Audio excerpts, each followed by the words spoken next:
Hey, darlings. Hello and welcome to the weekly live show here inside the Yoga Teacher Collaborative.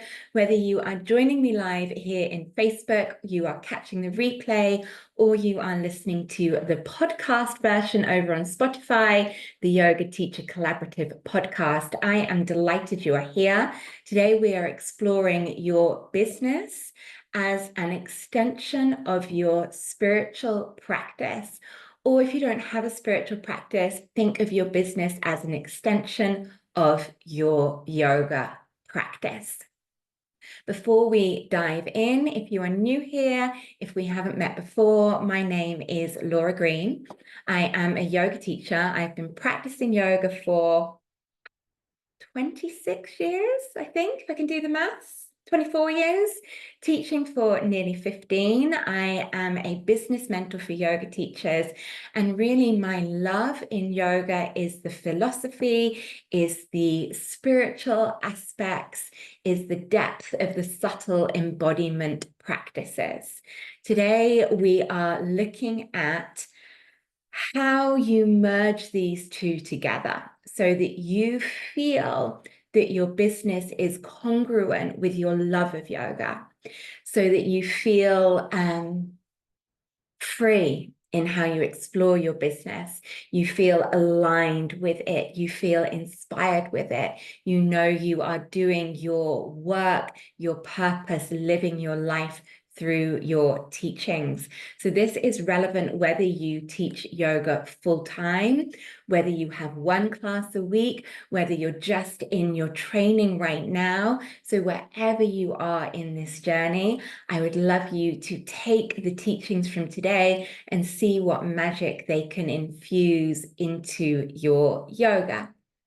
Because teaching yoga, it's not a career choice.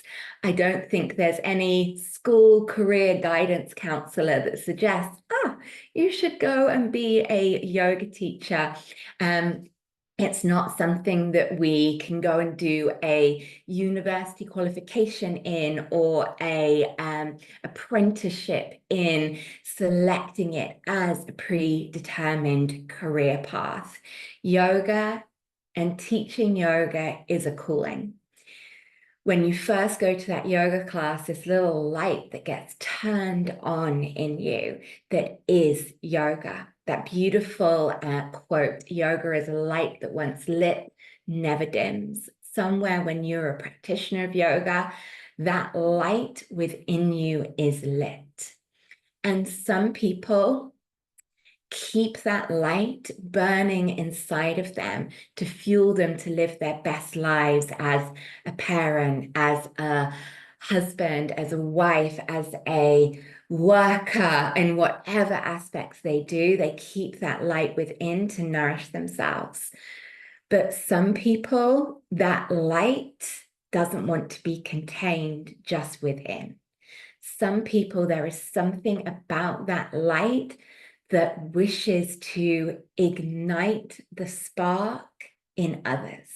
Yoga is a light that once lit, never dims.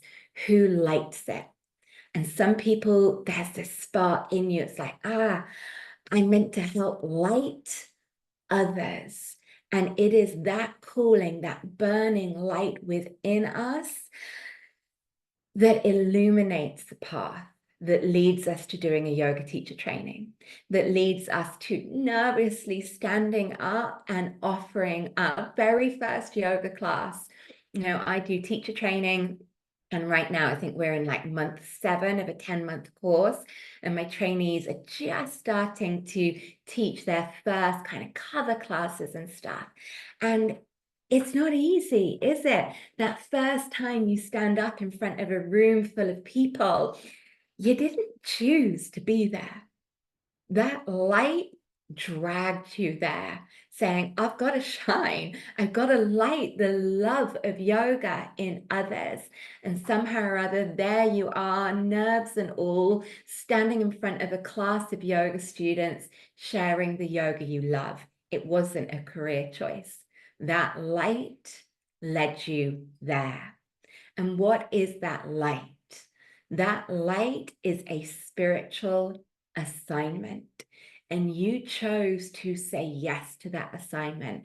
Whether you plan on just teaching one class a week or you're a full-time teacher like me, you said yes to that assignment. That light in you, you said yes. Make me a torch. Make me a torch. Let me light the path ahead so people may find their way to yoga. And that was a choice, you know. You could have just kept the light within, sustaining you, but no, you accepted this spiritual assignment to become a torch and shine that light. Teaching yoga is a spiritual assignment. And it's easy to see that when it comes to the classes, but what about all of the other work that is involved in running one yoga class or a full timetable of classes? It is not just that moment when you're standing up in front of your students teaching.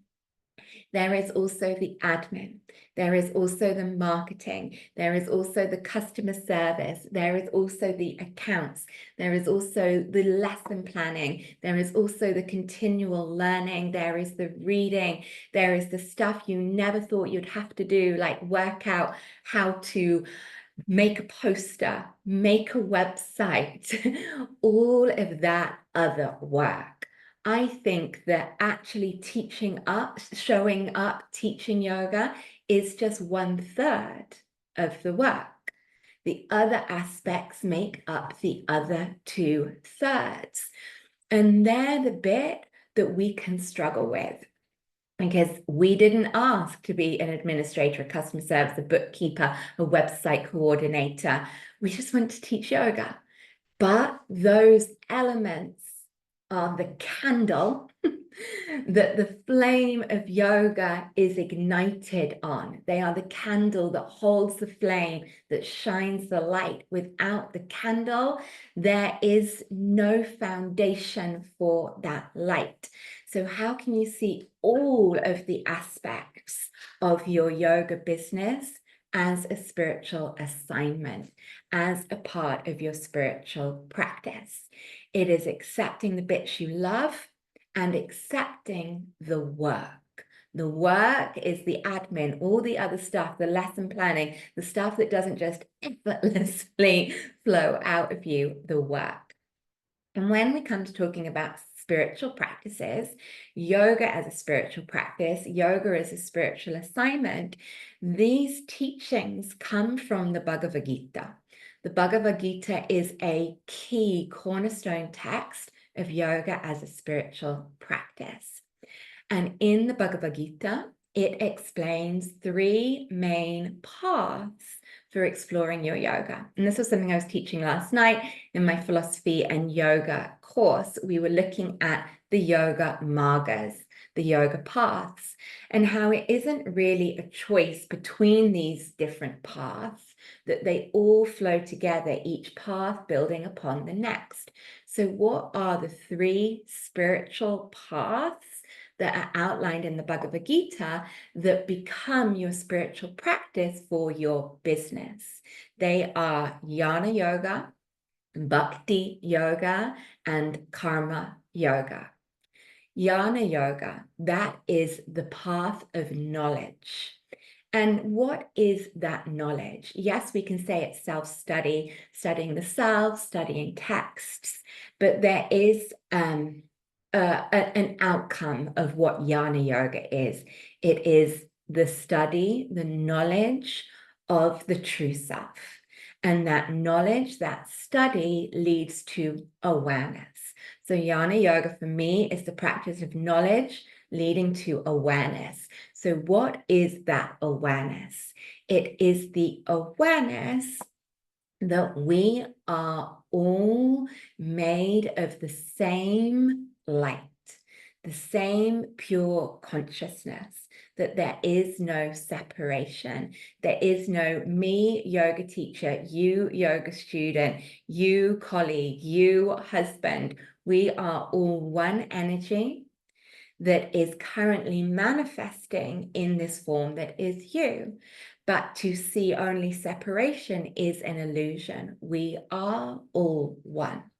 And when we have that knowledge, that experience that we are all connected, we are all walking this path, we are all pure consciousness, that makes the next spiritual path of yoga easier. And the next spiritual path is bhakti. And that is the yoga of devotion, of love. When we have that awareness that we are all one, it is much easier for us to connect with unconditional love. And then on the bedrock of awareness and the practice of unconditional love and devotion, we have what we're really here to talk about today, karma yoga, selfless action, taking our work in this world. And when we work from a place of devotion, a place of love, in the knowledge that we are all one, our work becomes our server, our service. We are working without desire for the reward. We are working to serve the needs of our community from a place of unconditional love, because we understand we are our community and our community is us. That is the bedrock of the spiritual teachings outlined in the Bhagavad Gita, that our yoga business is a spiritual assignment for. To take those teachings, do thy work from a place of unconditional love in the knowledge that we are all one. That is the teaching. The spiritual assignment is to explore that teaching in how you do your work, how you show up in your yoga business, how you show up in your yoga teaching. There's 3 quotes that I've pulled out of the Bhagavad Gita that really underline this. Your work is a spiritual assignment. So we've got Bhagavad Gita, verse 47. Set thy heart upon thy work. Set your love upon your work. Come to your admin, your accounts, your email, your lesson planning with your heart, not just your head. Come to your marketing, your social media, your website building with your heart, not just your head. Set thy heart upon thy work, but never for its reward. Work not for reward, but never cease to do thy work. And this is so essential. Building a yoga business takes time. When you focus on serving, when you focus on having an impact in your community, the reward follows. But when you focus on, I'm going to go and teach this yoga class, it's going to make me £100 an hour, and that's the only reason I'm going to do it, that £100 an hour for teaching a yoga class isn't going to find you, definitely not consistently. Income follows impact. Impact follows genuinely wanting to help and serve people. So when you release attachment to, oh my God, how much money did I make in this yoga class today? And instead you think on how well can I serve this yoga community from love and kindness today? How much love did I pour into this community? That is the work. The income, just trust it will follow.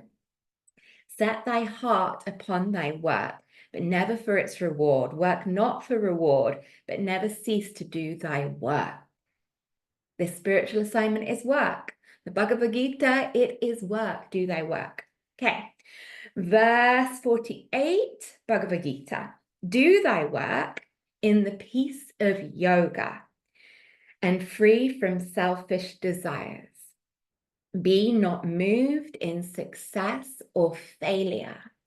Some yoga classes we go and teach, and there's one person. Some yoga classes we go and teach, and the class is full.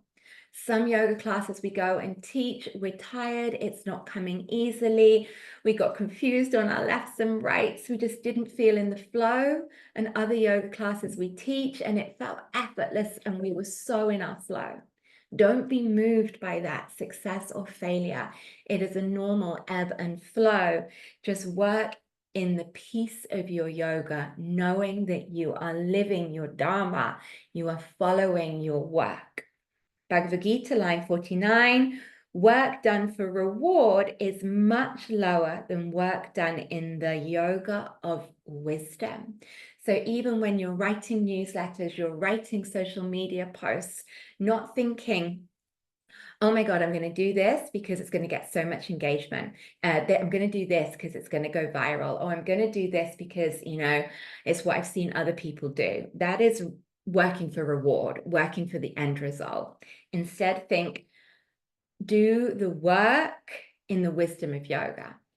Is how I'm showing up in this congruent with my spiritual assignment? Is this of service in the world? Is this needed in Instagram? Is this post I'm putting out maybe going to help someone today? Rather than the reward. Better you put out an Instagram post that has very few views, but one of those views, it was just what that person needed to hear today, than put out dribbling to Instagram that no one needed to hear, but went viral for some random algorithm reason. Work done for reward is lower than work done in the yoga of wisdom, all from the Bhagavad Gita. So, as we were saying, it is easy to bring this into the actual teaching, but the teaching of yoga is just 1/3 of the business. We have the admin, the marketing, the customer service, the planning. So when you're doing this other 2/3 and the yoga, if this helps, how can you bring in the principles of dedication, discipline, devotion, and server? All of those for me, dedication, discipline, and devotion, all need to be underpinned by understanding what my mission and vision is. Why do you teach yoga? How do you believe yoga is of benefit to this world? And that's a big question. So bring that back to, how is yoga a benefit in your life?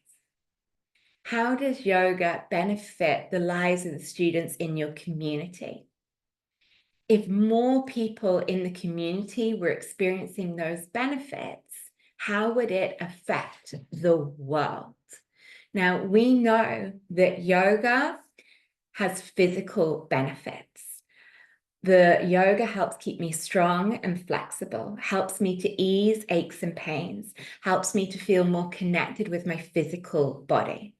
We know yoga helps my mental health. We know yoga can help us, our community in the world, with mental health. It can help us ease symptoms of anxiety. It can help us work through challenges such as depression, confidence crisis. It can help us find our purpose. Yoga helps soothe the mind. It is good for our mental health. We know physical health and mental health are two things that have been in decline in the world. So if yoga can help improve physical health and mental health for you, your community, it could have the capacity to help the entire world. We know that yoga is beneficial for the emotional body. We know it helps us to process through emotions that we are experiencing. We know that that can help us, a community, in turn the world. We know that yoga can be a spiritual practice. We know that many people crave that sense of connection to the spiritual, especially as organized religion has been in such decline. Helping people find a connection to the spiritual, to the world outside of themselves, helps people find purpose and connection in their life. If that can change your life, can change your community's life, that can change the world. Yoga can change the world, help the world for the better.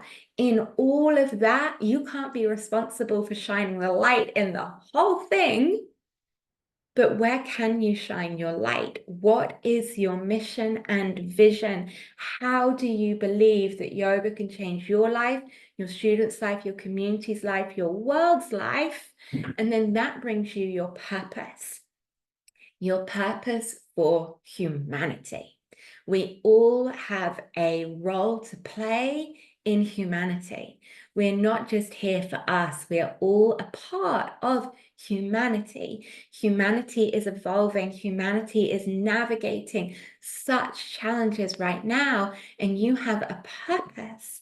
So when you can really tap into that, and I would love you to do some work and some journaling on that, when you can be clear on your purpose in humanity as a teacher of yoga, then that helps you find your dedication. Are you dedicated to your purpose, to making humanity or playing a role in humanity's evolution? Are you dedicated to that? Then when you know that dedication, you can find your discipline. Discipline to do thy work, to sit down and send those marketing emails, to finish your website, to do your social media, to go out and do 10,000 steps flyer dropping, to sit down and structure good yoga classes. You can find the discipline for that when you are connected to your dedication. Your dedication comes from understanding your purpose in humanity. And then we practice with devotion. Devotion instead of motivation.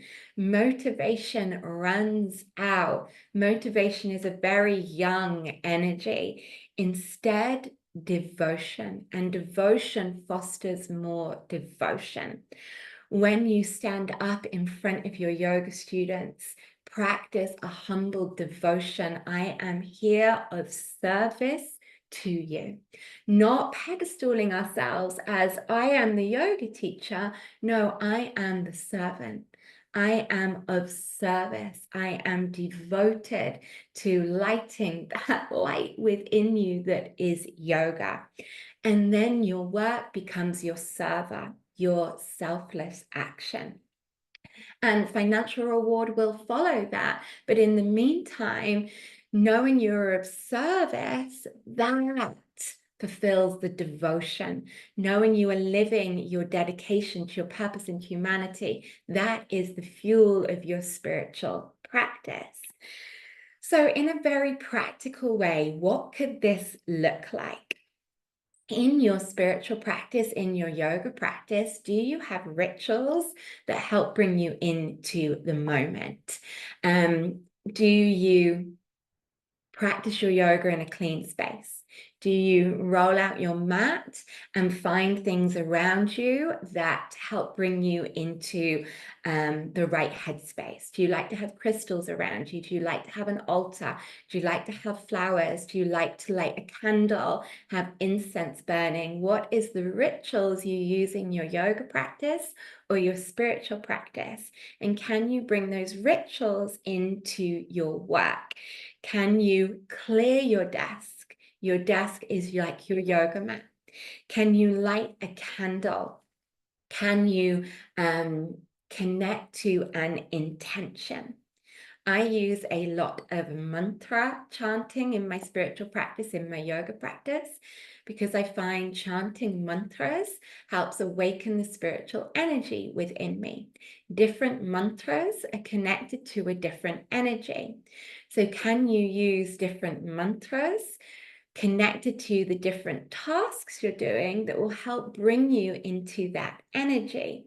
Really silly example. I hate maths.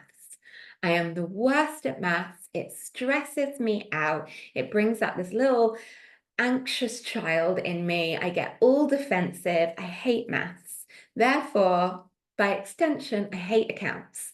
I hate doing my accounts. I get stressed, I get anxious, I feel sick in my stomach, even though there's no reason to, but it has that underlying trauma of being useless at maths. So I've started making my accounts. I do my bookkeeping at the end of the month and then the annual accounting at the year end. But I've started making that a spiritual practice. I clear my desk, I light a candle, and I chant to Lakshmi. Lakshmi is connected with abundance. Yes, financial abundance, but also seeing the beauty within and without. But she is connected to that financial abundance. She's often seen with golden coins. So that makes me feel in a different energy about my accounts. When I welcome in Lakshmi, when I'm doing my accounts and paying invoices, I am so damn happy to pay invoices. I am happy to pay my cover teachers, many of them trained to teach yoga with me. It makes me feel joyful to, like Lakshmi, send them golden coins for teaching my yoga classes for me when I'm away. I love paying the invoice for my venue hire because, like Lakshmi, I can send my golden coins to the venue knowing these were the sacred spaces that held the yoga practice. So seeing paying my bills as an extension of spiritual practice radically changes that. Money is just energy. So I would chant Om Shri Mahalakshmi Namaha.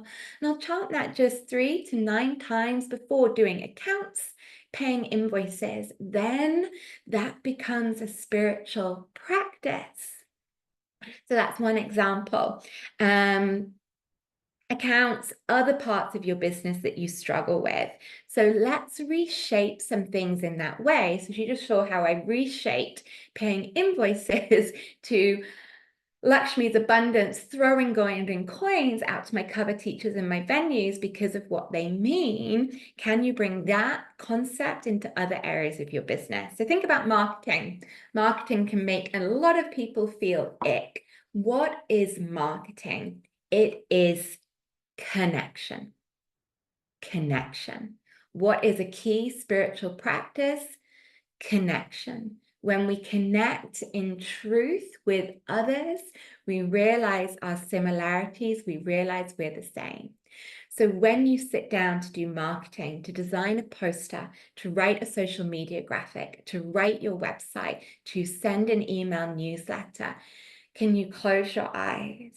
Either chant a mantra or a simple affirmation. May this work be of the highest good for me and for all.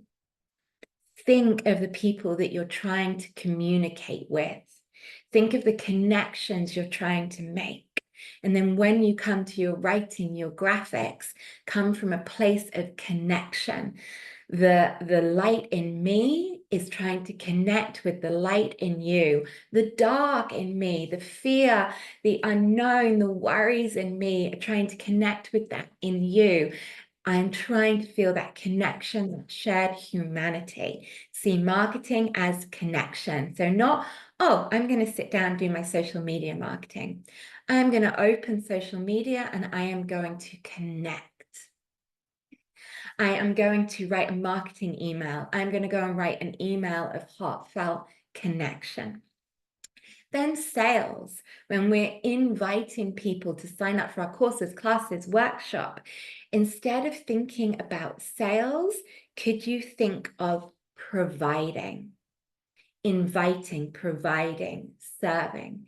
Everything I sell is something I feel is needed, that is going to help people find their light, and I am providing that.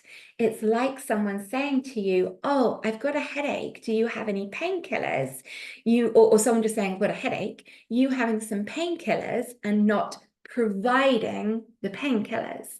Same, if someone says to you, oh, I struggle with my sleep, I struggle with my back pain, I struggle feeling connected with my body, I struggle feeling a spiritual practice, whatever it is that you feel you have the solution for, sales is just providing that solution. And then the energy exchange for the providing is the finance. So I am providing painkillers You are giving money in return for the painkillers. Saying you are providing a yoga class, someone is giving you the energy of their money in return. You're providing, they are giving an offering back. So see money as an offering and sales as providing. You provide, someone offers you back. And then customer service. My WhatsApp, email, Facebook Messenger, Instagram DMs, dings constantly. That could annoy me, but I still invite it because that connection, that customer service is my server. It is my selfless action in this world when you make that connection with people. Okay. I would love to give you a spiritual prayer. I think, and many of you have heard me say time and time again, if the only prayer we ever said was thank you, it would be enough. We simply think, thank you, thank you, thank you, all the time. When you're struggling with some aspect of your business, think thank you, thank you, thank you. When you are struggling building your website, thank you, thank you, thank you. Thank you for the existence of the internet, where I may set up my own little platform that is my website, that may help me meet more people to spread the light of yoga. Thank you for this existence. Thank you for the existence of organizations like Wix, WordPress, that enable me to be able to make a website simply and cost effectively. When I set up my first business, that was a recruitment company a very long time ago, we couldn't make websites ourselves. We had to pay a fortune to a web developer. Now we have these tools ourselves. When you are in Canva, thank you, thank you, thank you for the existence of Canva. I remember when Canva didn't exist and we had to pay graphic designers or create poor, terrible graphics in PicMonkey or Word. Thank you, thank you, thank you. When you are sat at your spreadsheet, thank you, thank you, thank you. When you are in a class and your students are walking in your mind, thank you, thank you, thank you. When your students are in Shavasana, thank you, thank you, thank you. When there's one person in the room and you were hoping there was 10, thank you, thank you, thank you. The only prayer we ever said was thank you. It would be enough. Okay, darlings, I hope you took something out of this. Your yoga business is a spiritual assignment from the universe. Connect to your purpose in humanity. How can yoga make humanity, how can yoga help humanity evolve? And what is your purpose within that? Set thy heart upon thy work, but never its reward. Work not for rewards, but never cease to do thy work. Find your dedication, your devotion, your discipline, your server. Bring ritual into the tasks within your business. Chant mantras, change the energy, affirmations, say thank you. When you're paying invoices, think of Lakshmi. See your business as an extension of your spiritual practice. Okay, thank you, my lovelies.